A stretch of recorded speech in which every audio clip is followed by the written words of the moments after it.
How's it going, everyone? My name is Derek Afasi. I'm the owner of Afasi Financial Group. Today's topic, I want to go into a thorough analysis of a Forethought annuity and give my personal review on Forethought annuities in general, in particular the Forethought index annuity with income riders, and really go over the benefits of it, go over, most importantly, the cons where someone might get confused when trying to figure out the difference between what's my physical money, what's my accumulation value, what's my account value versus the income value that you might hear these fantastic things such as, bonuses or roll-up rates, and what are the differences between those two and how it could be supplemented into an overall plan properly. Now, when you're looking at annuities in general, or index annuities for that matter, it comes down to two major benefits on why somebody would place any dollar into these types of product lines. The first one has to do with safety, and the second component has to do with max cash flow. So when we're looking at an index annuity with an income rider, I'm going to go over a generic example so you could not only distinguish how this Forethought annuity works, but then how do you know whether Forethought is better than company XYZ? Or another carrier that might be better for a 3-year growth or a 5-year growth, whatever that case may be. So if we're looking at these types of index annuities, there's three main criteria that you always have to focus in on. It's account value or variation of that word, such as accumulation value. You have a roll-up rate, and then also you have a payout percentage. And these are the three ones that, if you ever heard the term hybrid annuity or fixed index annuity with income rider, those are the three main terms that you really have to hone in on, because that's going to see whether or not, a company has what I call smoke and mirrors, or if it's a legitimate good contract. So what do I mean by that? Well, the account value, this is the money that's physically placed within a type of fixed index annuity aspect. So when someone goes and let's say someone has $100,000 and they place it in with a fixed index annuity, we understand it's like placing this dollars in a bucket with a lid over it.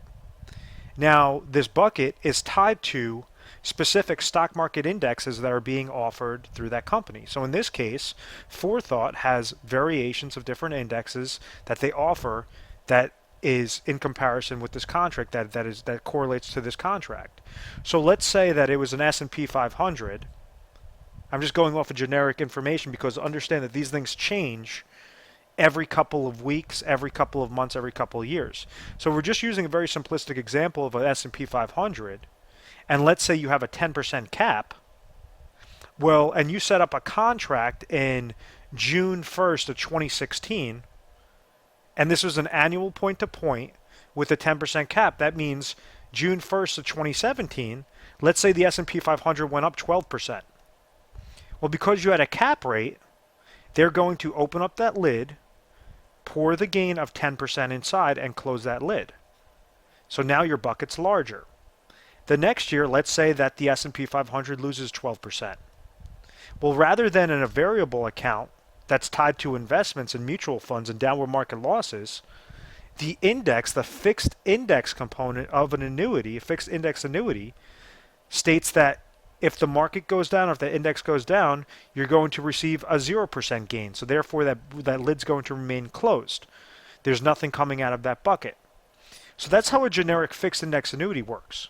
So when you're adding an income rider, that's where you have these additional features such as a roll-up rate or a payout percentage. So when someone goes and they place their dollars in these types of accounts, they have an account value side, which is their physical money. This is the dollars that if they pass away, this is what goes to the beneficiary. Now, the income rider that's attached to it creates a secondary account known as an income base. Think of this as a phantom account. Think of this as fictitious money. This is not your real money. This is nothing more than a calculation that the company's determining because somebody's placing their dollars in there to receive a maximized cash flow, a maximized lifetime income stream or income stream at a later date. Whether that later date is in 30 days or is in 30 years, it's just some sort of deferral that they're able to compute what this account is multiplied by a payout rate, and that's what equals how much lifetime income you're going to receive. So let me clear off the screen. I'm going to re-explain. So we understand if someone places their dollars with a fixed index annuity with an income rider, well, the fixed index annuity part provides that safety because any time that that stock market index goes up, there's going to be a gain into their actual physical money, into that actual account value side. Now, the income rider, this is what determines whether or not Forethought is good or company XYZ is even better. And when I compare that, I'm going to say company A versus company B. And we're utilizing $100,000 worth of monies. If we go and we understand that each accumulation, when we set up these contracts, you have the account value side and the income base side. So if we're just focusing on that income base side, how do we know whether there's a good roll-up rate and a good payout percentage that's going to make sense to go with either company A or company B? So if I use an example and I say that someone goes and places $100,000 with company A, and company A has a rollout rate percentage of 6%, and company B has a rollout rate percentage of 5%, and these individuals were to defer this growth, let's say this individual is 60 years old, and he wanted to trigger lifetime income in exactly 5 years. Well, in 5 years, we're just going to use simple interest for easy math. If he goes and he puts in $100,000, after 5 years, company A income account value is going to look at $130,000. With company B, that income account value is going to be what? $125,000. So when you're looking at this, let's say this was Forethought, you would say, oh, well, the income base is higher, so therefore this is going to be a better contract. I should be receiving more lifetime income at my age 65. And that's where the mistake is made, because it goes by what this dollar amount is multiplied by the payout rate, the payout percentage, and that's what determines how much lifetime income you're going to receive. So in this case, if this person's 60 years old, places it in there and tries to take out money at age 65, maybe Forethought might give them a 4% payout percentage, but company B is going to give them a 5% payout percentage. So if we pull out a calculator, we understand that $130,000 multiplied by 0.04 equals $5,200, or 5.2% worth of cash flow. Meaning for the $100,000 that they placed in, they were able to receive back 5.2% worth of income from that original $100,000 investment. Now with company B, if we utilize $125,000, which shows a smaller income base but a higher payout percentage, multiplied by 0.05, well, now that payout percentage is 6.25%, or $66,250 per $100,000 they play into that policy. So on the surface, you would think, oh, my income base is higher. Let me go with Forethought over company B, even though company B had a higher combination of roll-up rate and payout percentage. That's so crucial to understand, because that would distinguish whether or not you want to go with a Forethought annuity if your sole purpose is for that max lifetime income. Now, you could have contracts, or they offer contracts with the income rider, or they have it without the income rider. So if you have it without the income rider, you want to essentially make sure that you're being into a Forethought annuity that has higher cap rates and better indexes than company B or company XYZ, whatever that case may be. If you're placing the income rider onto it, the only reason why someone should be placing income rider onto their product would be to provide lifetime income at a later date and time.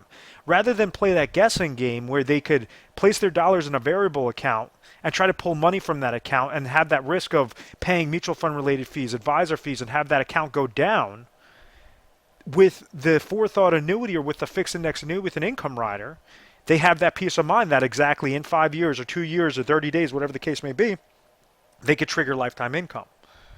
So Forethought could be used as a good tool, but my whole premise behind any of this is you don't want to just go with a random company. You don't want to just listen to, if an advisor told you, oh, Forethought annuity, it's the greatest thing since sliced bread.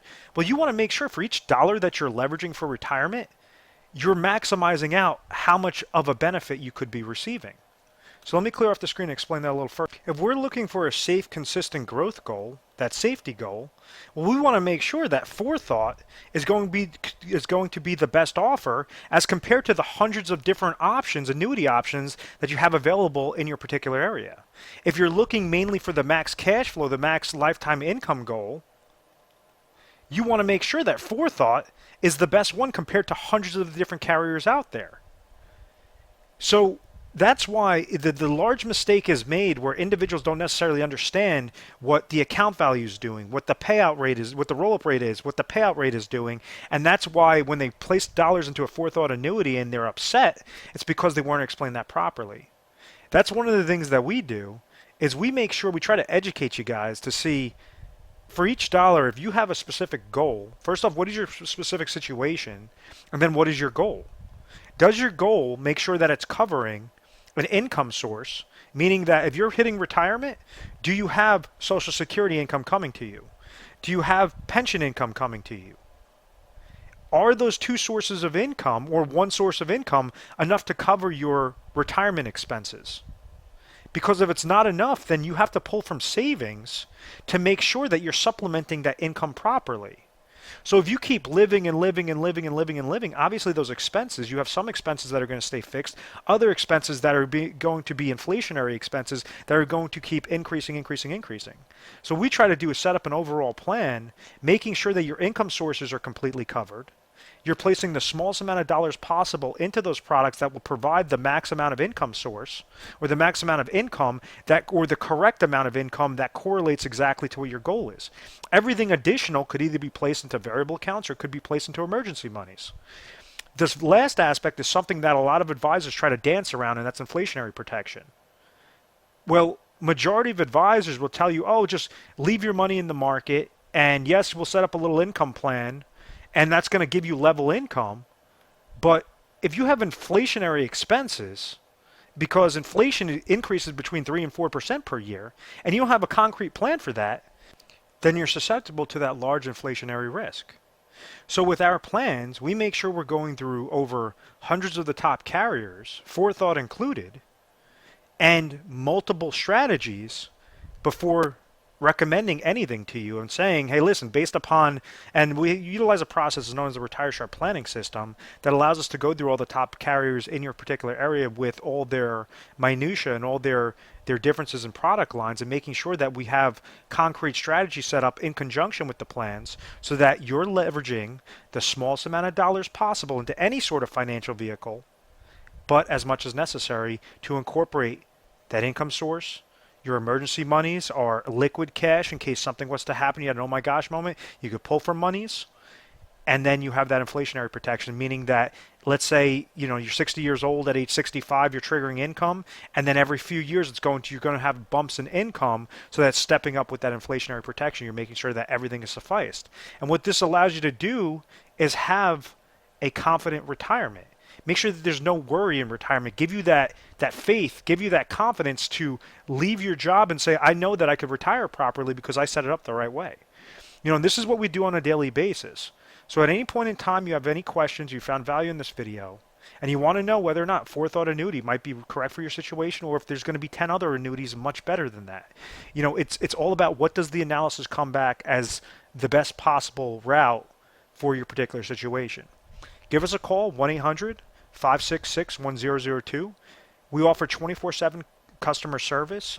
We did this about a little over a year ago because of the volume that was coming in on a national basis. We want to make sure that we're there for you, mornings, nights, weekends, whatever the case may be, that a specialist will be standing by to take your call. We are A+ rated on the Better Business Bureau. We've always had very good reviews. We've never had any complaints. It's because of this methodical process of education first, making sure that you're comfortable and you're confident with your retirement planning. I want to thank you very much for watching this video. Please feel free to subscribe to our YouTube channel, Retire Sharp, so you could have access to the most updated videos.